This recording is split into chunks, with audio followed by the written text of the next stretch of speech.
The meeting house. The slope down to Willowbrook was steeper than it looked from the ridge. Isaiah led them through dense brush that tore at their clothes and skin, choosing terrain too rough for horses, too thick for dogs to move quickly. His ribs ground with each jarring step, sending white flashes across his vision. He pushed the pain down, buried it deep where it couldn't slow him. Behind him, Samuel half-carried Elijah, her breathing rapid and shallow with fever. Moses supported Abigail, who clutched Ruth against her chest. Hannah and Clara brought up the rear, Clara turning every few steps to watch their back trail. The dogs sounded closer now, not baying anymore, running silent, closing the distance. How much farther? Samuel's voice was tight with desperation. Isaiah studied the scattered lights below. The town was larger than he'd expected, maybe 36 buildings clustered along what looked like a main street. A church steeple rose against the starlight, but it was the wrong shape, too tall, too narrow. The Quaker meeting house would be simpler, plainer. There, on the eastern edge of town, a low building with a peaked roof and a small bell tower. No cross, no ornate decoration, just clean lines and whitewashed walls that caught the faint moonlight. There, he pointed. East side, the white building with the plain bell tower. We'll never make it, Samuel said. Elijah can't. I can. Elijah whispered, her voice barely audible. I can make it. But Isaiah saw the red streaks climbing past her knee now, vivid even in the darkness. Blood poisoning spreading through her system, racing toward her heart.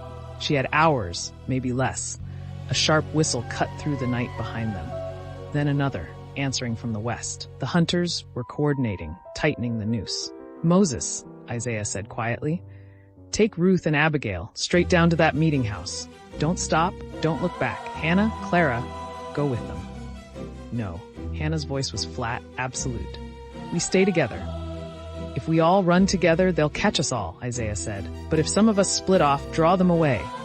No, Moses this time, his deep voice rumbling. We don't split up, not now, not when we're this close. Isaiah wanted to argue, wanted to explain the cold mathematics of survival, that sacrificing 2 might save 5.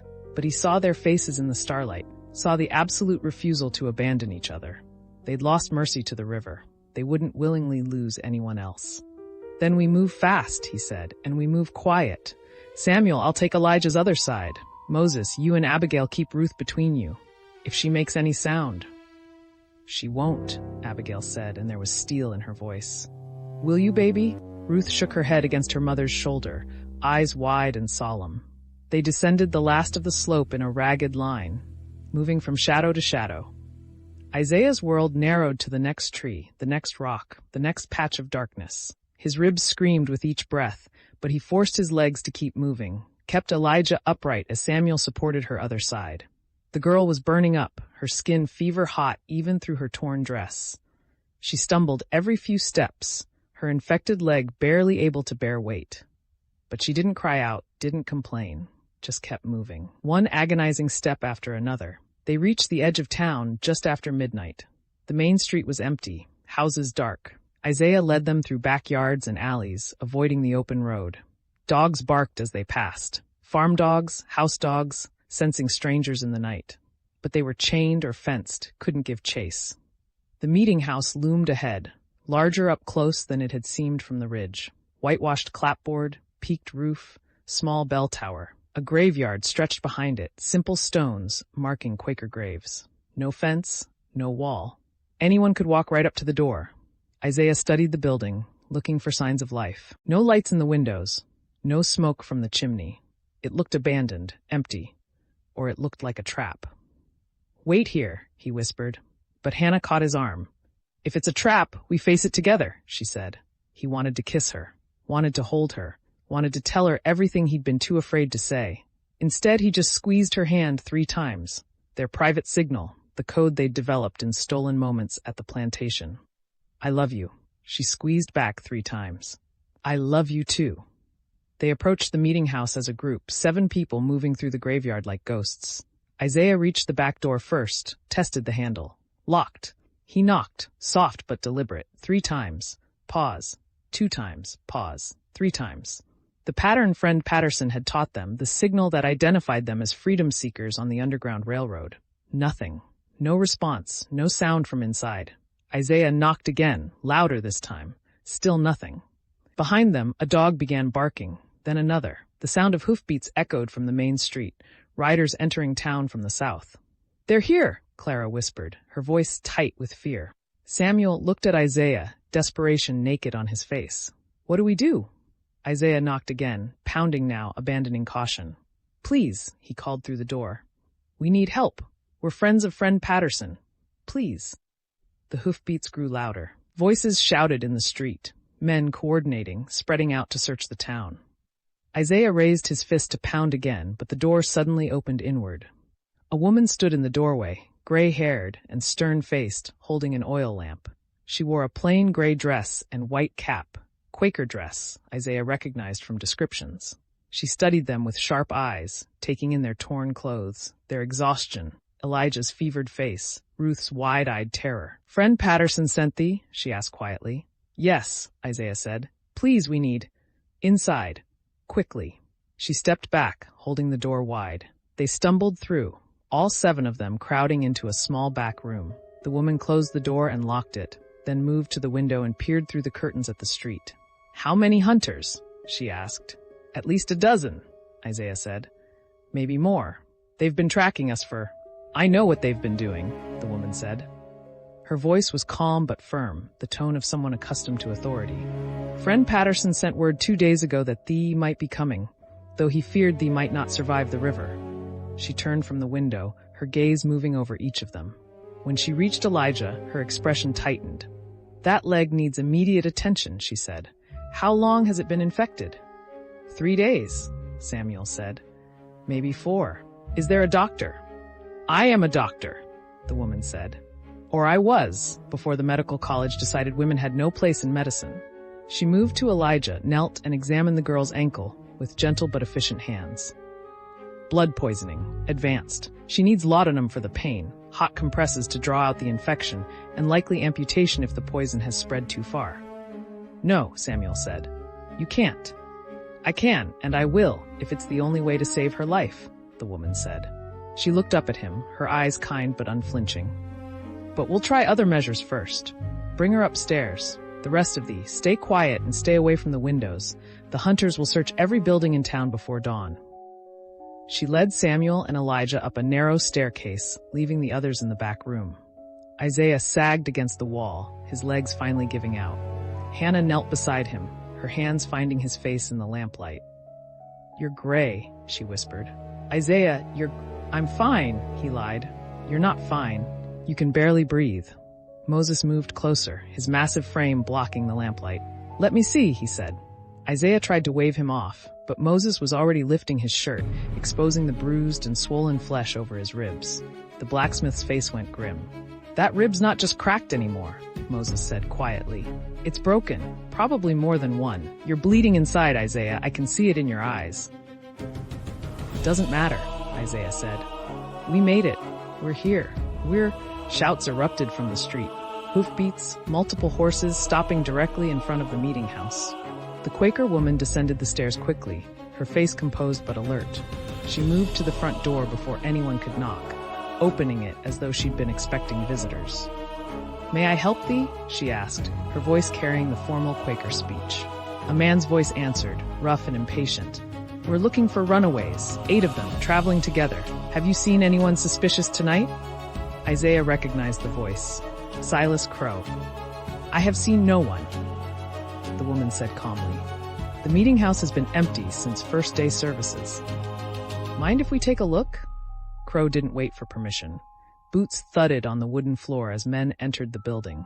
The woman in the back room, Isaiah realized he didn't even know her name, moved with swift efficiency. She gestured to a large cabinet against the wall, opened it to reveal it was hollow inside. "In," she whispered. "All of thee, now." They crowded into the cabinet. Isaiah, Hannah, Moses, Abigail, Ruth, Clara. The space was barely large enough for 6 people, forcing them to press against each other in absolute darkness. The woman closed the door, and Isaiah heard something scrape across the floor. She was pushing furniture in front of the cabinet, hiding it from view. Footsteps approached the back room. Isaiah held his breath, felt Hannah's heart racing against his chest, felt Ruth's small body trembling between them. The door opened. Crow's voice, "Closer now." "What's this room?" "Storage," the woman said. "For hymnals, supplies for the poor." "Quakers don't sing hymns," Crow said. There was suspicion in his tone, the sound of a man who'd been frustrated too many times tonight. "True," the woman agreed, "but we provide them to other congregations who lack resources." Silence. Isaiah could picture Crow studying the room, looking for anything out of place. His hand found Hannah's in the darkness, squeezed 3 times. She squeezed back. Ruth shifted slightly, and Abigail's hand immediately covered her daughter's mouth. The child went still, understanding without words that their lives depended on absolute silence. "You live here alone?" Crow asked. "I do," the woman said. "My husband passed 3 years ago. I maintain the meeting house and provide medical care to friends in need." "Medical care," Crow's voice sharpened. "So if someone came to you injured, you'd treat them?" "I would treat anyone who needed help," the woman said, "as Christ commands." "Even runaways?" "I follow the law of God, not the law of men," the woman said simply. "If thee has questions about my theology, I suggest thee consult the Bible. Otherwise, I must ask thee to leave. It's late, and I have patients to attend." "Patients? You just said you were alone." "A young woman upstairs with fever," the woman said without hesitation. "Daughter of a friend from the next county. She arrived yesterday with her brother." Isaiah's chest tightened. She was protecting Elijah and Samuel, claiming they'd been here before the hunt began. "I'll need to see her," Crow said. "Thee will not." The woman's voice hardened. "She is undressed and being treated. Thee has no warrant to enter a sick room and violate a young woman's modesty. If thee attempts to do so, I will file a complaint with the magistrate." A long pause, then Crow's boots retreated. "We'll be watching this place," he said. "If I find out you're lying, then thee will owe me an apology," the woman said. "Good night." The front door slammed. Hoofbeats receded down the street, but Isaiah didn't move, didn't breathe, didn't dare believe they were safe. Minutes passed, then the cabinet door opened and lamplight flooded in. "Come out," the woman whispered. "Quietly, they may return." They emerged stiff and cramped, blinking in the light. The woman studied each of them again, her gaze lingering on Isaiah. "Thee is injured badly," she said. "I can see it in how thee holds thyself." "I'll manage," Isaiah said. "Thee will not," she said firmly. "But first, the girl upstairs. Her brother refuses to leave her side, and I need to begin treatment immediately. The rest of thee will hide in the cellar. There's a space beneath the floorboards where thee will be safe if they return." She led them to a trapdoor hidden under a rug, revealing a crawl space that opened into a larger cellar. "Food and water are stored below. Thee must remain silent during daylight hours. I will come for thee when it's safe." Isaiah descended first, helping the others down. The cellar was cold and damp, but it was shelter. It was safety. It was one more step toward freedom. The woman looked down at them, her stern face softening slightly. "My name is Friend Elizabeth Whitmore," she said, "and thee is under the protection of the Society of Friends now. Rest. Thee has earned it." She closed the trapdoor, and darkness descended again. Isaiah felt Hannah's hand find his, felt Moses' solid presence beside him, heard Ruth's quiet breathing as she fell asleep against her mother. They were alive. They were together. They were 7 people who refused to surrender. Above them, floorboards creaked as Friend Elizabeth moved about her work. Outside, dogs barked and men shouted, searching for fugitives who had vanished like smoke. But here, in the darkness beneath the Quaker meeting house, 7 souls rested. Not free yet, not safe yet, but closer than they'd ever been. Thanks for watching our stories. Don't forget to like and subscribe for more epic adventures. Thanks for watching our stories. Don't forget to like and subscribe for more epic adventures.